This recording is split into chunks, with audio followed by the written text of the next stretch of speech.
Bismillahirrahmanirrahim. Assalamualaikum warahmatullahi wabarakatuh. Anak-anakku sekalian, pada kesempatan video pembelajaran hari ini Bapak akan menyampaikan tentang materi pembelajaran prakarya. Pada kelas 8 ini, pembelajaran prakarya, materi yang pertama yaitu membahas tentang kerajinan bahan lunak. Jadi silahkan anak-anak disimak videonya dan dicatat baik-baik, karena kalau mengandalkan video saja kadang bisa dilihat, kadang juga setelah dilihat dilupakan atau terhapus. Oleh karenanya Bapak menyarankan setelah sambil melihat juga sambil dicatat inti-inti dari pembelajaran video pada kesempatan kali ini.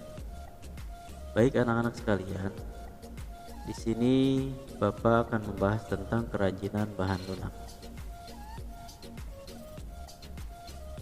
Kerajinan dari bahan lunak merupakan produk kerajinan yang menggunakan bahan dasar yang bersifat lunak, yaitu lentur, lembut, empuk, dan mudah dibentuk.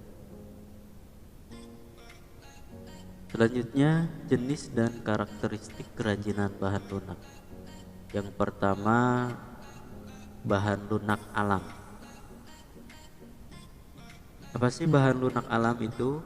Bahan lunak alam adalah bahan lunak untuk karya kerajinan yang diperoleh dari alam sekitar, dan cara pengolahannya juga secara alami, tidak dicampur maupun dikombinasi dengan bahan buatan.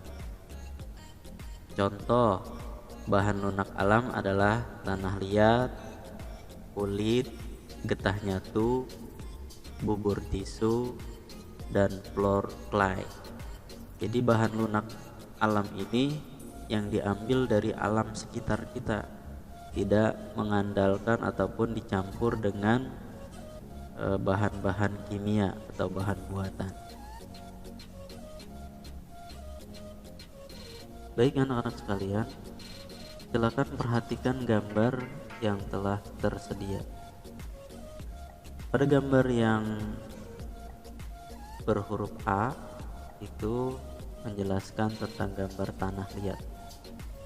Di tanah liat memiliki warna yang beragam, tapi semuanya merupakan warna natural tanah, yaitu coklat ya. Jadi pada dasarnya tanah liat itu warnanya coklat.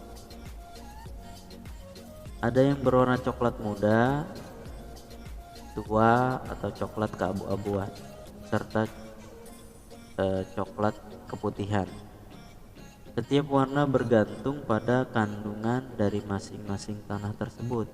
Selanjutnya gambar yang B yaitu menunjukkan kulit. Ya, ini jadi gambar yang B ini menunjukkan gambar kulit. Kulit berasal dari kulit hewan yang sudah tersamak sehingga mudah dibentuk. Jadi kulit ini disamak itu ada prosesnya, dijemur dulu, dikeringkan sampai dengan bau amisnya sudah tidak terasa lagi. Kulit ada yang berwarna hitam, putih, coklat ataupun krem sesuai dengan hewan yang dikuliti. Kalau misalkan kambing banyak warnanya, ada putih, ada hitam, coklat, dan lain sebagainya. Bisa juga dengan kulit sapi, biasanya ada sapi yang putih juga, ada yang coklat, dan lain sebagainya. Selanjutnya anak-anakku sekalian, gambar yang C yaitu getah nyatu.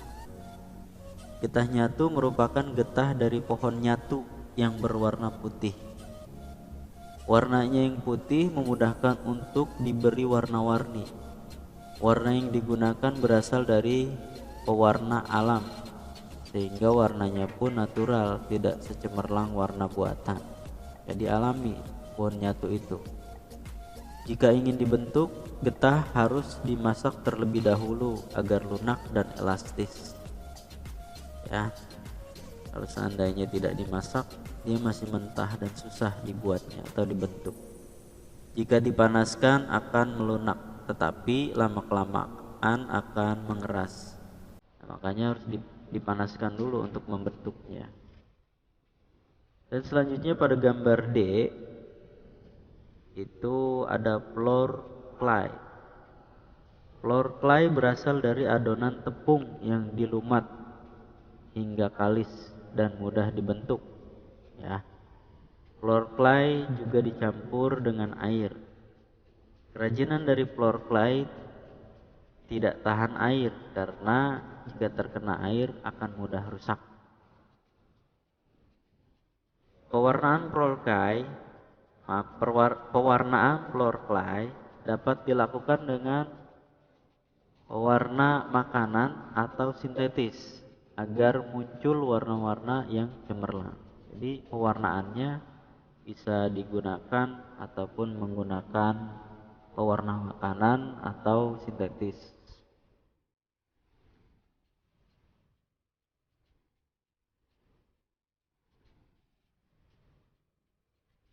Selanjutnya anak-anakku sekalian, jenis dan karakteristik kerajinan bahan lunak yang kedua yaitu bahan lunak buatan.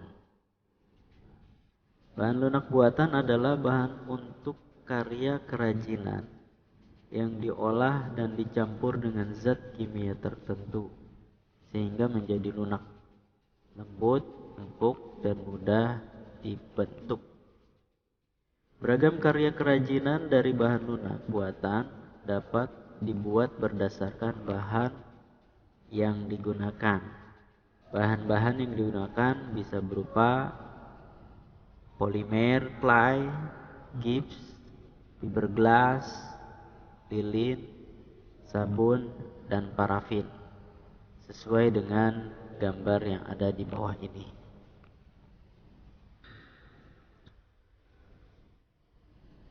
Untuk gambar yang A, polimer clay dan plastisin itu memiliki ciri-ciri yang serupa. Jadi polimer clay dan plastisin memiliki ciri-ciri yang serupa. Memiliki aneka warna yang cerah dan bertekstur padat lunak.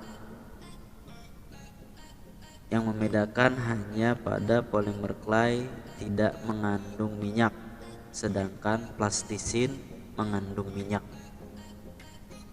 Pada saat pengeringan, polimer clay dapat mengeras, sedangkan plastisin tetap seperti semula.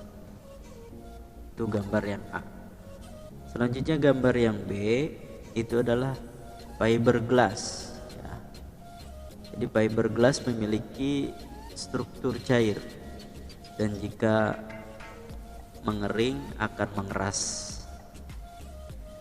Fiberglass juga dapat dibentuk ketika setengah mengeras. Kerajinan fiberglass dibuat dengan cara dicetak atau dicor. Campuran fiberglass adalah katalis.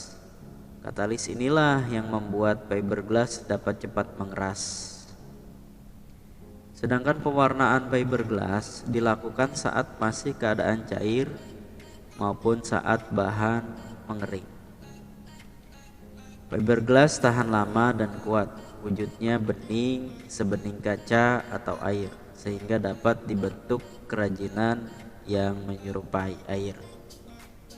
Selanjutnya anak-anak, yang gambar C itu kita tahu bersama itu lilin dan parafin. Lilin dan parafin ini berwujud padat, namun jika dipanaskan akan mencair. Pengolahan kerajinan dengan bahan lilin dan parafin dilakukan dengan cara cetak atau cor. Pewarnaan dilakukan saat lilin mencair. Lilin atau parafin dapat dicampur dengan aroma pewangi tertentu untuk menambah sensasi saat digunakan. Lelehan lilin atau parafin yang terbuang dapat dipanaskan dan dicetak kembali. Nah, itu untuk lilin dan parafin. Dan gambar yang D itu gips, ya. Gips ini wujudnya adalah bubuk, ya. dicampur dengan air menjadi adonan yang kental. Adonan inilah yang akan mengeras jika didiamkan. Oleh karena itu, mengolah gips harus dengan cara dicor atau dicetak. Pewarnaan gips biasanya setelah produk jadi. Jadi sebelum jadi itu nggak bisa dicampur dengan warna apa-apa. Gips mudah pecah sehingga harus berhati-hati saat berkarya dengan bahan ini. Jadi ketika kita menggunakan gips harus sangat berhati-hati karena salah sedikit saja akan pecah. Untuk gambar selanjutnya yaitu sabun ya. Sabun ini kita tahu berwujud padat sehingga dapat langsung diukir saat padat. Sabun dapat pula diparut atau dihaluskan dan dibentuk seperti floor clay. Sabun yang didiamkan akan mengeras. Pewarnaan sabun dilakukan dengan mempertahankan warna sabun atau dapat pula ditambah biang warna saat sabun dibuat adonan. Baik anak-anakku sekalian, kiranya materi yang saya sampaikan pada kesempatan hari ini cukup sampai di sini dulu. Mudah-mudahan kamu ataupun kalian bisa menangkap apa inti dari video yang telah saya buat ini. Demikian, mohon maaf atas segala kekurangan. Billahi taufiq wal hidayah. Assalamualaikum warahmatullahi wabarakatuh.